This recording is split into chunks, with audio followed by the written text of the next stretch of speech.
welcome into the Grow Podcast. I'm your host, Sam Hahn, and today we have the head of our energy department, Tom Garner. Tom, thanks for coming in today. Glad to be here, Sam. We'll just jump right into it and kind of just start talking about what our energy department does. And so my first question to you is, what does our energy department all do? Like, what do we cover? Okay. Well, we're pretty diverse. I mean, the energy division encompasses refined fuel delivery, propane for home, farm, commercial, industrial, tire stores, service stations, C-stores, and standalone card trolls, and then a lubricant department. And for all of those different things, you have a person in charge of each of those departments, right? Yes. Each one of those departments within the division has a manager that's in charge of just that part of it. Okay. The refined fuels is pretty explanatory. You have the diesel fuel and the gasoline, and the propane's obvious propane. The lubricants, what all lubricants do we offer, or what kind of things are we offering there in that department? You know, Sam, I think it'd probably surprise you how many lubricants that we have, how many item numbers, maybe you might call it, that everything from construction to food grade stuff to heavy duty, greases for the big machinery. It's a wide ranging number of products that they carry. I see. Very good. And the C-stores, how many of the C-stores do we have spread out throughout the company? We have three Cenex branded C-stores in Auburn, Firth, and Beatrice. And then we also have C-stores in Plymouth and Dakin and I'm forgetting Hanover. Hanover, yeah, that's the one. Thanks, Sam. I knew I'd forget one. Yeah, I got a little inside information on that division. yeah. So, and then do you know how many card trolls we have where people can just show up and fuel? It's I think there's 17 of them total, okay. and some of those, there's really no business around it, They're just kind of standalone units. We may have a grain elevator or an agronomy plant or something like that, but we don't have any station or tire store or anything like that with it. Okay, very good. And on the tire side, we're kind of more than just like your pop-up or your tire store, local tire store. Yeah. I don't think maybe a lot of people realize that with our Nebraska tire division and how much, how many tires we get in and ship out and things like that. Yeah, that's a big part of our business, and we kind of live and die by what we do here locally. Our ag tire business is a very big part of what we do. But Nebraska Tire, I think you're right. It is kind of overlooked sometimes because those guys handle a multitude of different things. They ship all over the world, literally. Because we're in a few different countries now too, or Puerto Rico or something. Yeah, I think, a couple too. different countries, and we have some spots that in the United States that seem to be kind of repeat customers. A month or two ago, I was talking to Brent, and he was looking at the list. We had several purchases that went to New York, and we had something they couldn't find, or there wasn't an outlet for them out there, and so we're shipping out there. Very good. That's something I definitely didn't realize until I kind of talked about it with Nolan one time when he was still here. So that's good. So what kind of is your goal as the energy department head? Like, you're really kind of our service brand. You're the one, you guys see a lot of customers and everything you do, and you service the customers. So what kind of things you kind of set us apart in this division? Well, you said it, Sam. I mean, we're built on service and everything we do, from refined fuels to propane to tires. I mean, you name it. And, tires, for instance, we have a 24-hour tire service trucks, and those guys are available anytime. I mean, if you picking corn at 11 o'clock at night and have a flat combine tire, there's a number to call, and there'll be somebody there pretty quickly. And in propane, we have a have a 800 number, 24 hours, 365 days a year. It's a propane emergency number, we call it. But if you have a problem with your system, you think you smell a leak, you run out of propane, and that's not just a dial the number and press 5 or something. That's a live operator that actually has information that they can contact us, the right person for us, and so that we can respond to whatever kind of situation it is. Yeah, I've dialed that before actually recently. So it is an actual person. Yeah, it's a person. That's sitting in Beatrice and and we have three propane service techs. There's a lot of people that sell propane, but I always say there's a difference in selling propane and being in the propane business. Absolutely, and we're in the propane business, and that's a big part of that. It's something that we know that we need to be aware of, and we need to be available when people need us. Yeah, that's actually. I was gonna say, I actually just had the propane service at my house because we had to trench a new propane line in and got that all hooked up. So they have those hookups as well. So when our lubricants, like the handling and caring for them, do they have to be like in controlled environments, or do they? Well, there's a certain amount of impurities in everything. In the manufacturing, the refining process, there's a certain amount of impurities, and we filter those in when we get bulk lubricants in. We filter them when we pump them out, and then we filter them again when we deliver to the end user. We take out a good share of those impurities. I think it's safe to say that when you get fuel or lubricants delivered from us, it's cleaner than it ever has been. Yeah, I've seen those filters used on the pump when they've delivered to Dad's farm before. Yep. So definitely seen that. Hey, when we talk about our diesel brands and stuff like that, we always say premium diesel. Mm-hmm. Does that make it special, or what does that mean? Well, kind of the problem, Sam, is that there really are no hard and fast rules for what is a premium diesel.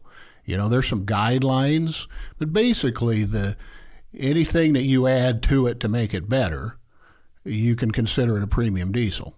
And we take that a step farther. Our additive package, we purchased the Ruby Fieldmaster and Roadmaster diesel from Cenex, and that has a pretty comprehensive additive package, and not only what's in it, but how much is in it. Because conceivably you could add an over-the-counter additive of nearly any kind and call it a premium diesel. Now, it may not have the number of additives, and it may not have the quantity of additives in that, but technically you can still call it a premium diesel. And where we know what is in ours, not only what additives are in it, but how much, and they're injected at the terminal. It's not something we crawl up on top of the truck and dump in. These are computer generated additives at the terminal. Very good. While we're kind of talking about fuel, as harvest and stuff is finished up and people are getting going on some other things, for next year and all that. When we talk about winter blend on diesel, are we like say at our car trails and stuff like that? We're putting that in, or how does that explain our winter blend process? Yeah. I guess. Typically about the 1st of November, we start adding a cold flow improver. And we do that at the terminal as well. And what that does is it takes the operability point of diesel from about 12 degrees down to about 0. And depending upon the year, some years we blend a little number 1 in by now. We watch the forecast real close, the extended forecast, and right now that looks pretty good for the next 10 days. So It does increase the price of diesel fuel. Number one is a highly refined product that the operability point is way lower than standard diesel fuel. So we'll watch that close. We'll blend at our stations when we feel like we need to, which will probably be pretty close to coming here shortly. I mean, we'll just have to do it, but. At that time, we'll go probably to a 50-50 blend in most places. And what that'll do is we've already taken the operability from 12 above to 0 with the cold flow improver. Mm-hmm. And then every 10% of number one you add, you gain about another 3 degrees. So if you go to a 50-50 blend, you're down there around minus 15 for an operability point for diesel fuel, and those numbers are pretty conservative. Nobody's going to come out there and guarantee anything because there's other things to think about, and where it's being used and stuff like that. So, but we feel pretty comfortable, 15 to 17 below range with a 50-50 blend and cold flow improver.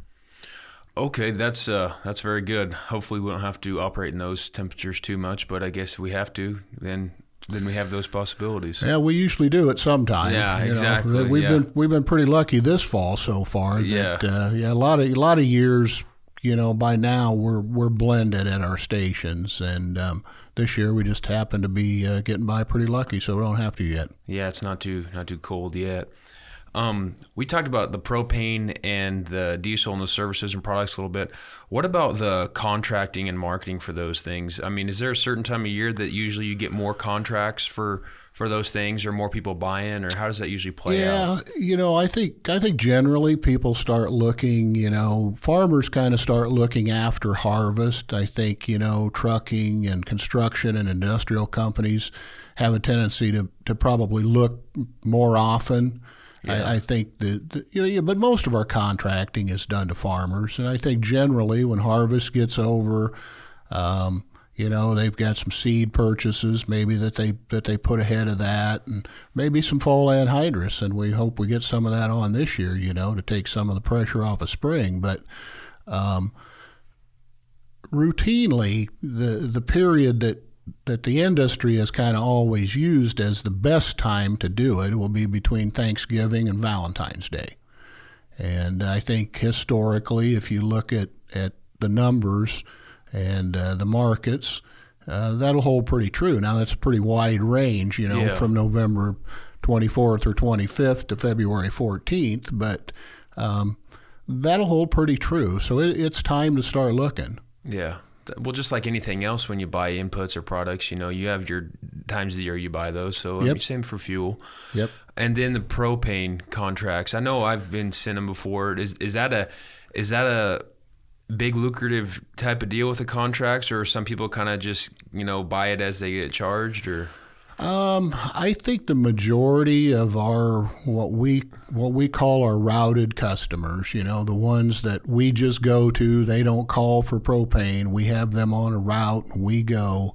I think the majority of those do contract and have historically. I've been involved in this industry for a long, long time, and while I don't have any hard and fast facts, I can tell you that from my experience, contracting your winter propane will be a good thing about 8 out of every 10 years. Okay. There'll be a couple of outliers there when something funny happens in the market that, we have a real warm winter maybe. You might see that price start falling in late January, early February. So maybe that's one of the years when it wasn't probably the best thing to do. But 8 out of 10 years, that's the right thing to do. Okay. Very good, because I'm one of those people, I never know whether I should do it or not.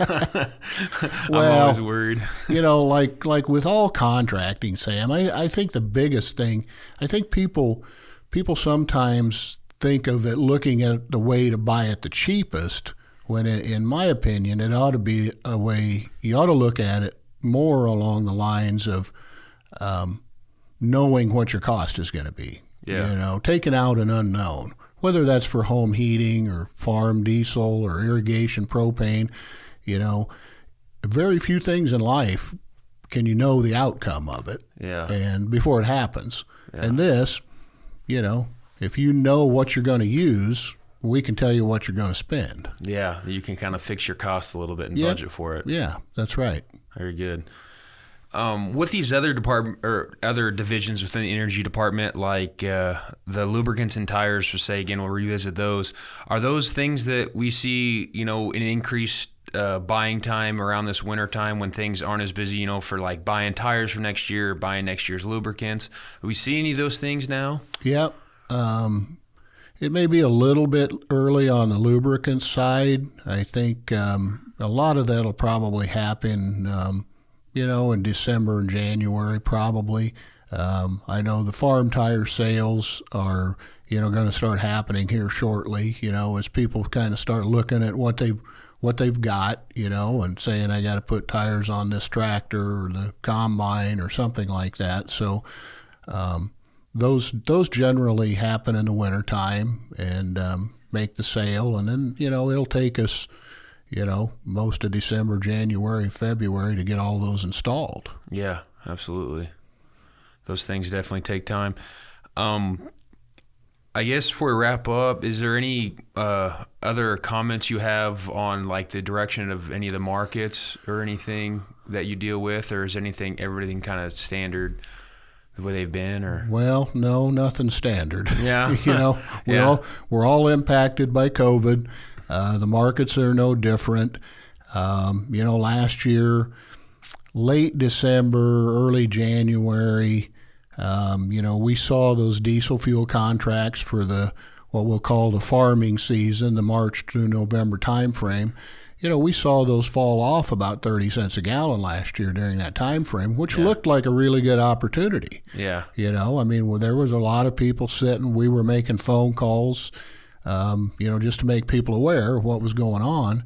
And then COVID hits, and just from a world demand standpoint, the demand just completely fell out of bed. I mean, from airlines to commuting to cruise ships. I mean, you name it. You think of all the things that had just stopped. Of course, it hit Europe worse first than it did us. But the markets are all intertwined worldwide. We're truly in a global market. Doesn't matter what you're talking about. It's a global market. Yeah. And, and we're still in that today. Yeah. We are roughly for a summer or a farming season contract today, we're still probably close to 50 cents under where a lot of people did it last year. So you can look at that as an opportunity. Yeah. But I guess the unknown is, what's going to happen with COVID. Yeah. I mean, it seems right now to be getting worse, and at least locally and in the United States. And, is that gonna create a demand hit again like it did before? Or we've heard about the vaccine. The day they announced the vaccine, crude oil went up $4. Yeah. And gas and diesel, I think, were up in the 10 or 12 cent a gallon range, just on the, kind of the rumor, that and the outlook that we could have this vaccine by the end of the year. But so that's still kind of an unknown. But it's definitely time to start looking. I think from a year-on-year standpoint, we're at that time. We're about to Thanksgiving, and you look at. Say, well, I can buy it 50 cents cheaper than I did last year. It's not a bad deal. Could it go down? Probably, but could also go up. Yeah, could go up. I mean, that's the thing about contracting, But farmers are used to doing that with their grain and everything else. Livestock. A lot of contracting done, and sometimes you hit it right and sometimes you hit it wrong, but I guess my overall thought is if you contracted at $2.25 last year and you contract for $1.75 this year, that's reduced. It might be a good might be a good place to at least take some kind of position. Maybe don't go out and buy it all. Buy 50% of what your normal usage is, and then you can sit on the sideline with the other 50% and see what happens. Yeah.